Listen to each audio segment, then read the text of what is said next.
हिंदुस्तान होने का क्या मतलब होता है?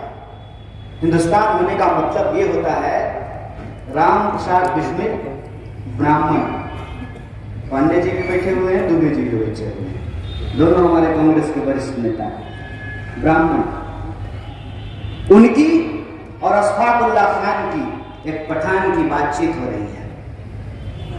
अशफाकुल्ला खान राम प्रसाद बिस्मिल को कहते हैं कि देखो भाई, तुम्हारी मान्यता और धर्म के हिसाब से तुमको पुनर्जन्म मिल सकता है, हमारी ईमान के हिसाब से पुनर्जन्म नहीं होता है।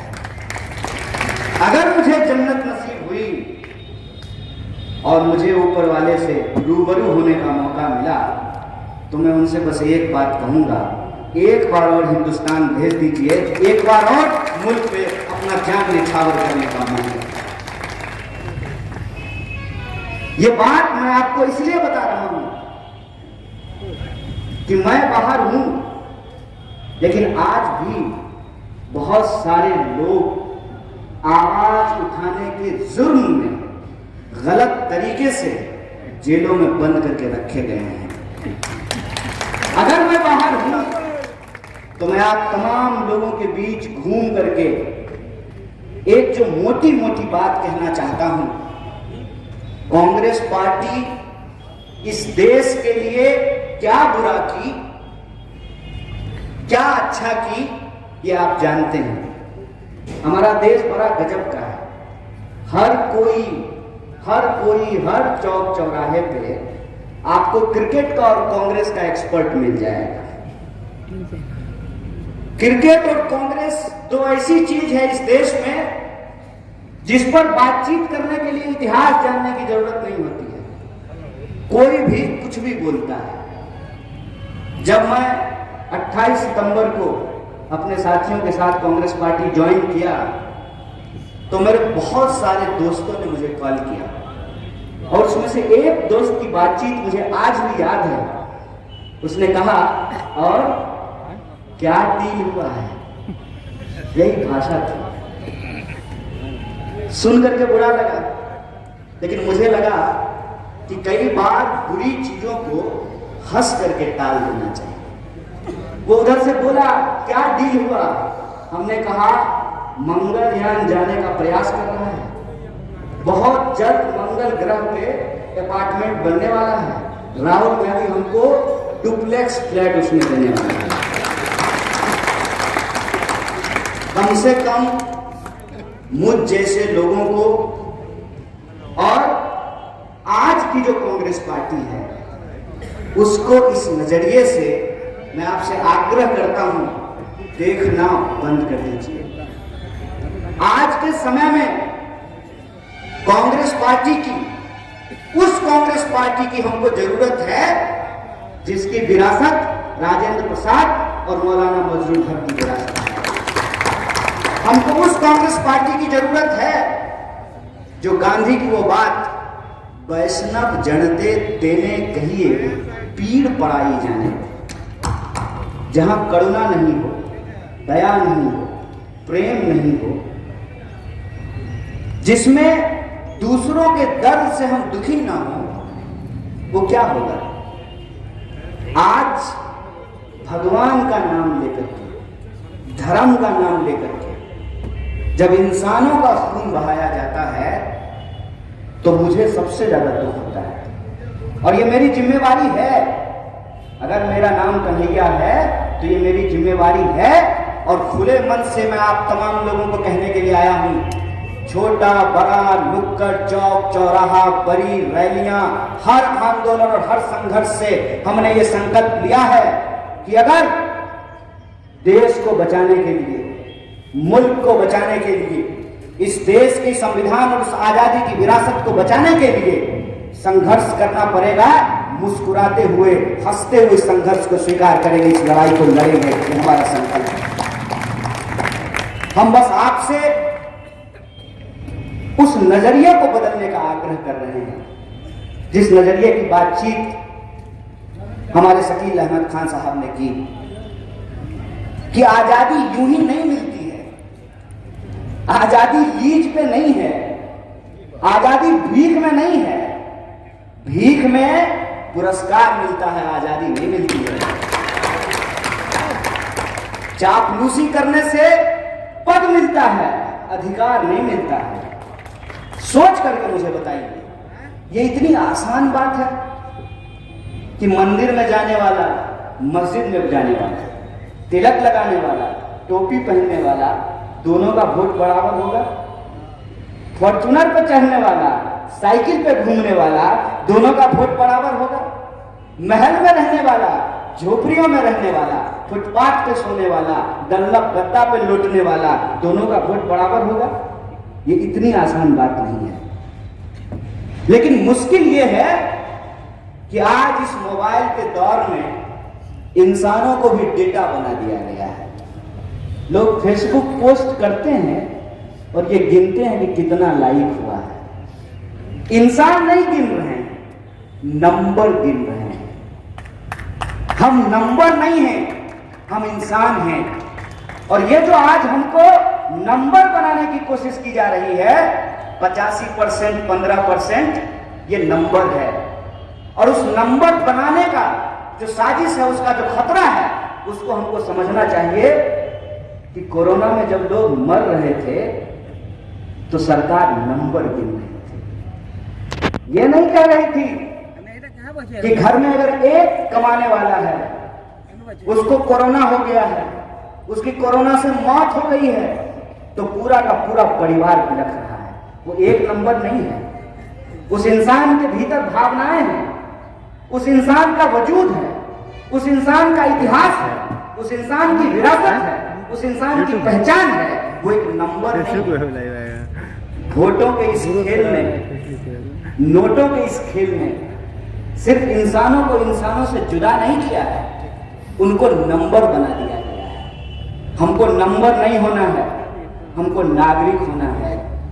देश जब 1947 में आजाद हुआ था तो हमने अंग्रेजों से अपना देश इस शर्त पे वापस लिया था कि इस भूभाग पर रहने वाला हर इंसान, चाहे हिंदू हो या मुसलमान, वो इस देश का नागरिक था, है और रहेगा।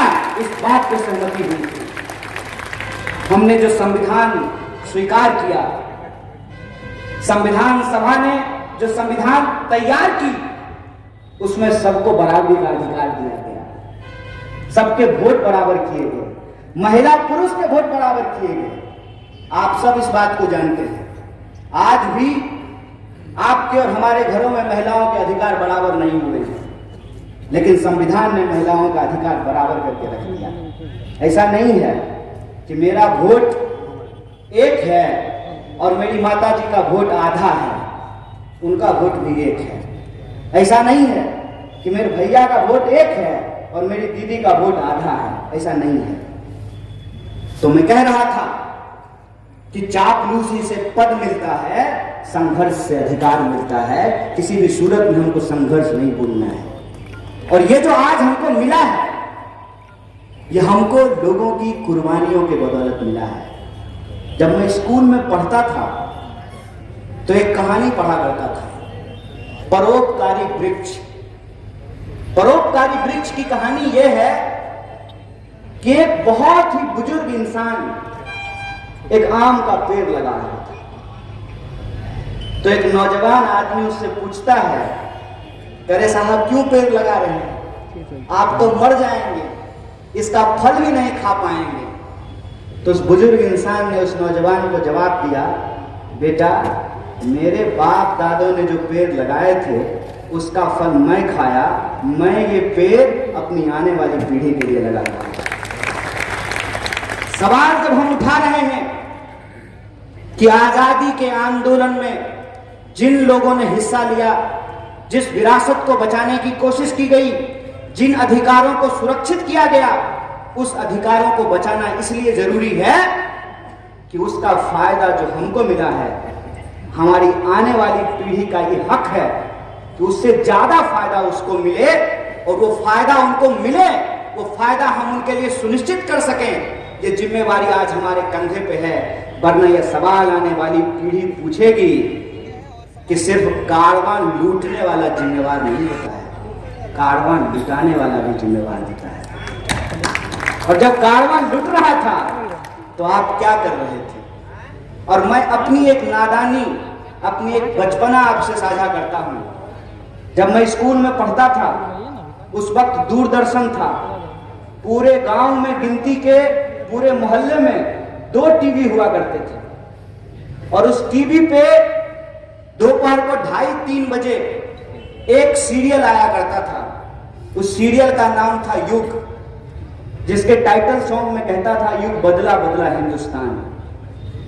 जब वो सीरियल में देखता था, एक दिन बड़े भोलेपन से मैंने अपनी दादी को पूछा कि दादी, जब गांधी जी देश के लिए लड़ रहे थे तो दादाजी क्या कर रहे थे। तो वो सवाल मुझे आज तक याद है, वो सवाल मुझे आज तक याद है। और मैं उस सवाल को याद करके ये सोचता हूं कि कल को आपकी नस्लें भी पूछेगी कि जब देश लुट रहा था तो हमारे घर वाले क्या कर रहे थे। आपको ये तय करना है, जिनको देश बेचना है वो भाजपा के साथ जाएं और जिनको देश बचाना है उनको कांग्रेस के साथ आना पड़ेगा। और मैं एक राजनीतिक पार्टी के तौर पे यह आह्वान नहीं कर रहा हूं। आजादी का आंदोलन जिस पार्टी ने लीड किया है, आजादी के आंदोलन की जो विरासत है, उस विरासत के आधार पे जो संविधान की रचना हुई है और उस मंत्रिमंडल की खासियत देखिए। पंडित जवाहरलाल नेहरू देश के पहले प्रधानमंत्री हैं। वो इतने सहिष्णु थे कि उसी मंत्रिमंडल में डॉक्टर बाबा साहब भीमराव अंबेडकर भी थे और श्यामा प्रसाद मुखर्जी भी थे। और आज एक आदमी बड़भोलेपन में खरीदे हुए मीडिया के सामने खड़ा होकर के कहता है कि आज की परिस्थिति होती तो संविधान नहीं लिखा जा सकता है।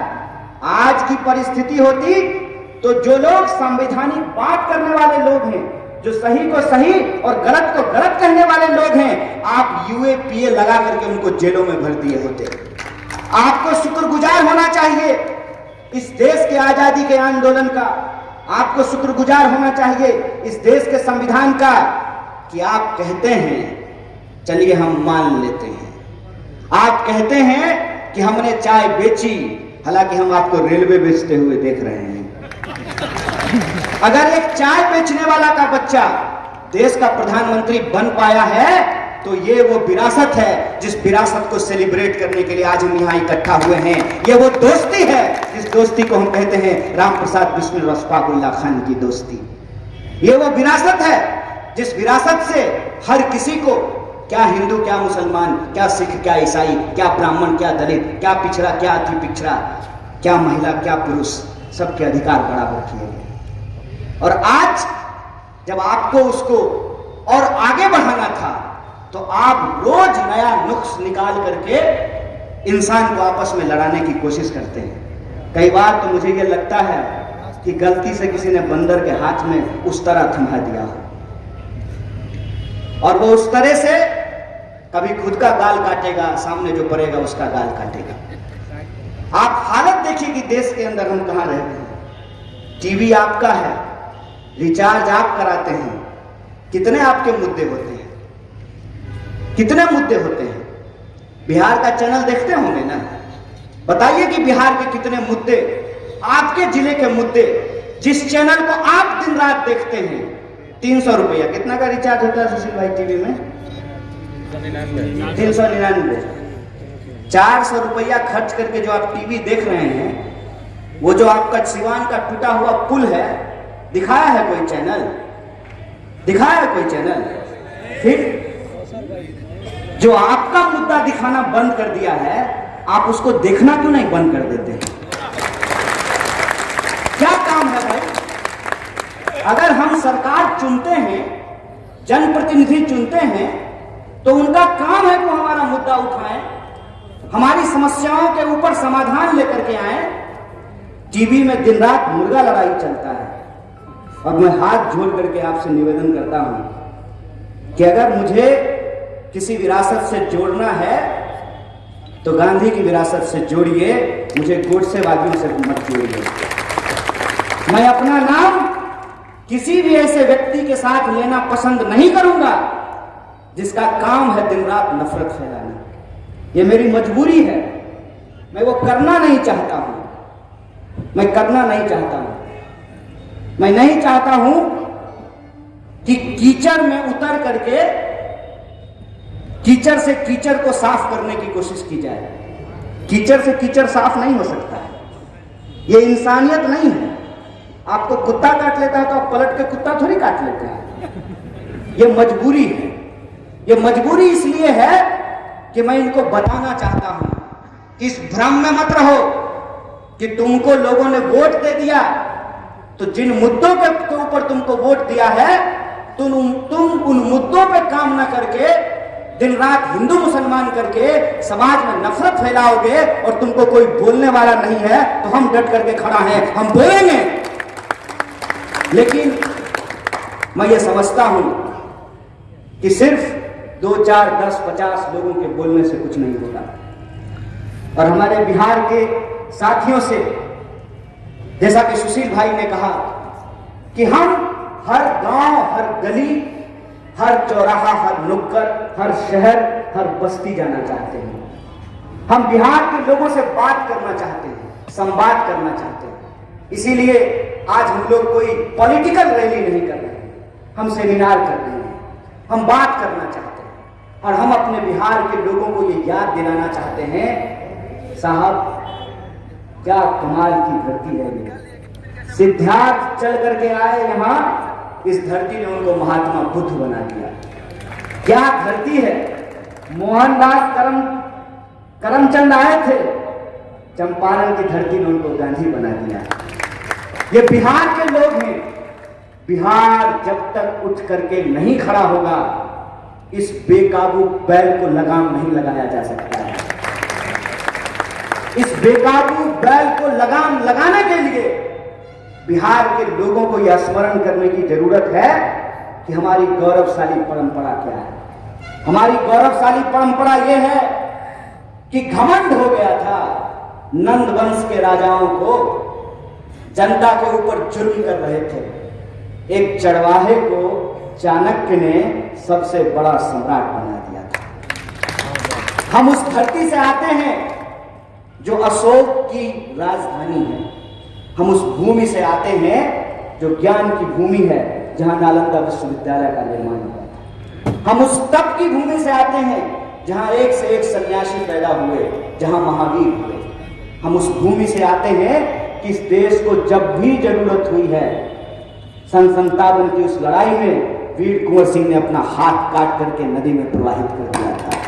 हम उस भूमि से आते हैं कि जब सिस्टम नकारा हो जाए तो दशरथ मांझी छेनी और हथौड़ी लेकर के पहाड़ काट करके रास्ता बना दिया था। हम उस भूमि से आते हैं कि 1942 के भारत छोड़ो आंदोलन में जब महात्मा गांधी ने कहा करो या मरो, गांव गांव गलियों गलियों में आंदोलन हुआ। कोई ऐसा गांव नहीं है जहां आपको कुछ स्वतंत्रता सेनानियों का परिवार नहीं मिलेगा। और मुझे गर्व है कि मैं स्वतंत्रता सेनानी के परिवार से आता हूं। बचपन का वो सवाल जब मैंने अपनी दादी को पूछा था तो मेरी दादी ने कहा था कि गांधी जी बाबा के नेतृत्व में हमारे परिवार के हर नौजवान इस देश की आजादी के लिए लड़ रहे थे, तो हमारी पुरखों ने जो आजादी हमको दिलाई है उस आजादी की रक्षा करेंगे। जो संविधान हम तमाम इंसान को बराबर करता है उस विरासत को हम बचाएंगे। और ये लड़ाई किसी पार्टी को बचाने की लड़ाई नहीं है। ये लड़ाई मुझे, इन्हें या उनको मुख्यमंत्री बनाने की लड़ाई नहीं है। ये लड़ाई किसी पार्टी को दोबारा सत्ता में लाने की लड़ाई नहीं है। मैं ये बात नहीं कह रहा हूं। मैं कहता हूं कि मैं आज उस पार्टी का दामन थामा है मैंने जिस पार्टी की एक बड़ी खास बात है। कोई कहता है कि मैं मुसलमान का पार्टी हूं, कोई कहता है कि हिंदू का पार्टी हूं, कोई कहता है पिछड़ों की पार्टी हूं, कोई कहता है कि अगरों की पार्टी है। कांग्रेस पार्टी एक ऐसी पार्टी है जो किसी की नहीं है, ये सबकी पार्टी है। ये एक ऐसी पार्टी है जिसके पास ये विरासत है जो किसी मंच से खड़ा होकर के बिहार में भी कह सकता है बताइए कौन ऐसा समुदाय है जिससे कांग्रेस पार्टी ने बिहार का मुख्यमंत्री नहीं बनाया है। मैं ये बात आपको इसलिए याद दिला रहा हूं कि मैं आपको ये नहीं कह रहा हूं कि आइए और आप कांग्रेस की सदस्यता ले लीजिए। मैं सिर्फ आपको ये कह रहा हूं कि जाके पैर न फटे बिवाई, वो का जाने पीर पड़ाई। जो पार्टी आजादी दिलाई है वही पार्टी आजादी बचा सकती है। जिस पार्टी के नेताओं ने हंसते हंसते फांसी के फंदे को चूमा है, उसकी विरासत को आज हमको बचाने की जरूरत इसलिए है कि हमारे आने वाली पीढ़ी का सवाल ये नहीं है कि हमारी इबादत का तरीका क्या होगा। हमारे आने वाली पीढ़ी का सवाल ये नहीं है कि हमारी पूजा पद्धति क्या होगी। हमारे आने वाली पीढ़ी का सवाल ये है, ना रहेगा बांस, ना बजेगी बांसुरी, ना रहेगा सरकारी संस्थान, ना मिलेगी सरकारी नौकरी। हमारी पीढ़ी का सवाल यह है कि 45 साल में, इस आंकड़े को याद रखिएगा, विपक्ष अगर एक झूठ बोले तो सीधा जेल जाता है। सत्ता पर बैठे लोगों का राज है, जो मुंह में आता है बकता है। 45 साल में पहली बार देश में सबसे ज्यादा बेरोजगारी है। आपको सुन करके आश्चर्य नहीं होता है जब आप बड़े बड़े पोस्टरों पे लिखा हुआ देखते हैं, अब की बार 300 पार? नारा नहीं है, धमकी है। 1-2 बार और भाजपा को जिता दीजिएगा ना तो पेट्रोल 300 रुपए लीटर खरीदिएगा। इस बात को वो अपना सीट नहीं बता रहे हैं, पेट्रोल डीजल का भविष्य का दाम बता रहे हैं। अब की बार 300 पार। इस बात को समझिए कि आपके निजी जीवन में आप किन समस्याओं से परेशान हो रहे हैं। मैं अपने साथी के घर पे गया, बीचों बीच बाजार में दिन में मच्छर जो है ना हिंदी का गाना गुनगुना रहा था। आपके आ जाने से कोई ऐसा गली मोहल्ला नहीं है जिसके नाली के ऊपर ढक्कन है। कोई ऐसा गली मोहल्ला नहीं है जहां जा करके अगर आपको मन में ये ख्याल आए कि सपोर्ट करो कि कभी भूकंप आ जाए तो फायर ब्रिगेड की गाड़ी नहीं घुस सकती, एम्बुलेंस नहीं घुस सकता। यहां डॉक्टर साहब तो बैठे हुए हैं। अभी कोरोना की स्थिति में हमने देखा है कि क्या हुआ है। सरकार का एक भी हेल्पलाइन नंबर काम नहीं कर रहा था, एक भी हेल्पलाइन नंबर काम नहीं कर रहा। फिर किस लिए सरकार है, किस लिए हम जनप्रतिनिधियों का चुनाव करते हैं? आप सोच करके बताइए कि मैं जो कह रहा हूं कि हमारे आने वाली पीढ़ी का सवाल यह है कि अगर एयर इंडिया नहीं बचेगा तो सिंधिया जी क्या करेंगे? ढोलक बजाएंगे? क्या करेंगे आप विमान मंत्री लेकर के जब विमान ही नहीं बचेगा? क्या करेंगे आप जब रेलवे ही नहीं बचेगा तो रेल मंत्री क्या करेंगे? सब कुछ ये अपने दोस्तों के हाथ में दे देना चाहते हैं। नारा लगाते हैं देश का और राष्ट्र की संपत्ति देते हैं दोस्त को। ये कैसा राष्ट्रवाद है भाई? क्या आप राष्ट्रीय संपत्ति बेच रहे हैं?